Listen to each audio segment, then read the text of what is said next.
Assalamualaikum. Habang po kami naghihintay ng aking dalaga, ayan nakaupo po kami ng aking anak. Habang nag-ano po, papahinga po kasi pagkatapos po diyan ay may lalakarin po kami diyan. Mapapasapak po kami sa lakad talaga after diyan. Malalabas po kami sa mall. Lalabas na po kami. Ayan po, dumating na rin po yung aking anak. Kasi may binili rin po siya sa labas. Ayan, habang nandiyan po kami sa SM Mall. Habang nag-ikot-ikot na po kami diyan at saka may binili po kami diyan sa mall para po 'pag iiwan na lang namin diyan sa baggage counter. Pagkatapos ayan, lumabas na po kami kasi may pupuntahan na naman kami sa labas. Iniwan lang namin yung mga gamit namin. Kaya ayan, lumabas na rin po kami at yun, mapapasabak na po kami sa lakad. Ayan, nakasakay na rin po kami, yan na po kami. At dumating na rin po kami sa aming pupuntahan talaga. At yan, ganyan po guys, ang layo po talaga ng ng entrance diyan. Kasi po yan, po ng celebration ng Tuna Festival po namin. Kaya yan, napaka, po talaga, alert po talaga na diyan. Kasi talagang mahalayo po yung entrance at saka exit, ganun po. Ganyan po kalayo. Napakalayo po ng mga ibang mga sasakyan, nakaparking. Bawal po talaga na malapit po. Okay naman din yung kasi para po naman din sa safe ng ng lugar, ganun po. Ayan, aliwat kanan nandoon po yung mga pulis nakabantay. Kaya yun nga, talagang anuhin mo talaga yung paa mo maglakad diyan. At saka yung pawis mo diyan. Kailangan talaga may ka na towel o ganun. Kaya yan, nasa loob na rin po kami ganyan. Sobrang dami hapon pa po dyan, guys. Pero dumadami na yung tao hanggat sa gabi na po yan. Talagang sa daming tao, napapaano ka talaga sa kadaming mga bibilhin. Ayan po, tingnan yung mga wood na yan, guys. Ang gaganda po talaga ng mga display nila. Ayan, nagtingin-tingin po ako po dyan. Marami pong mga magagandang mga paninda dyan. At saka nakakapag talaga kasi yung gagaling po talaga ng mga Pinoy gumawa. Ayan po pala yung mga ng mga kahoy, ganyan yung maguhit-guhit nila dyan.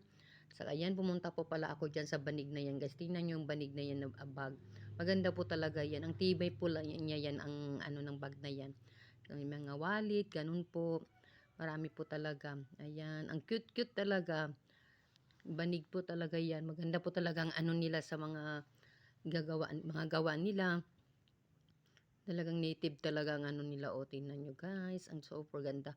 Dami, maingay po talaga dyan sa kabila guys. Ang daming talagang mga tao pumapasok. Ayan, nandiyan na naman kami sa sapatos. Kung ano man lang ang makita mo dyan, nandiyan na lahat guys. Nakabukod pala yung mga paninda, nakabukod din pala yung kung saan ang section ng mga, ng mga pagkain. Iba rin po ang line niya. Puro pagkain nandoon po sa kabila, Kakalakad guys. namin pala, ayan Ayan, na, natapos na rin hanap na po kami na anong kakainin na namin. Kainan na talaga. Darating talaga diyan sa kainan talaga kasi talagang pagod ang paa namin.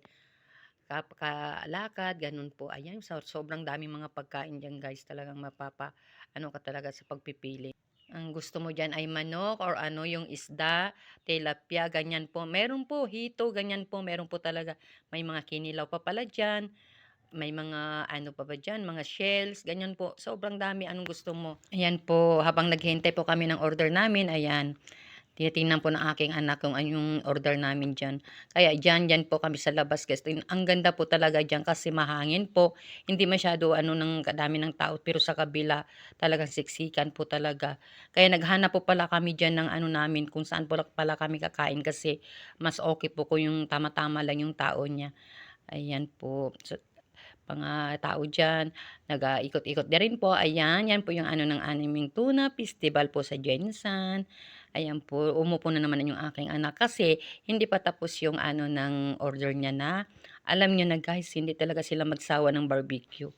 Ewan ko na lang ba, barbecue. Mahilig talaga sila diyan ng manok kahit doon pala sa shop sa ko guys, sa mga paninda ko, gano'n din po sila yan guys. Hindi sila magsawa kumain ng manok. Ganyan talaga yung mga bata talaga. Gabihan na yan. Layo, no? Oo. Yung doon, ayaw ko doon sa kabila. Masyadong doon. Oo, pero ayaw ko siksik talaga. Mayroong mga daanan na hindi ka magsiksik. Pero pag magkain ka talaga doon mo piliin. Grabe. Ganda na maglakad. Dito kami, nagpili kami ng ibang daanan kasi dito. Diyan na? Dito, mamili ka. Dito o dyan. Malapit, saan ang malapit? Ito na, malapit na ito. Dito tayo sa kabila. May Alberto sa gilid niya. Oo. Hanap kami ng ng labasan, sobrang malayo-layo din ang lakarin para maganda din ito kasi para safe naman. Kaya malayo yung mga sasakyan dito. Ang daming tao sa mga inasal. Maglakad ka, konti dun. Sobra. Ganda ka. Asan Lush in the city? Ilan doon na to eh.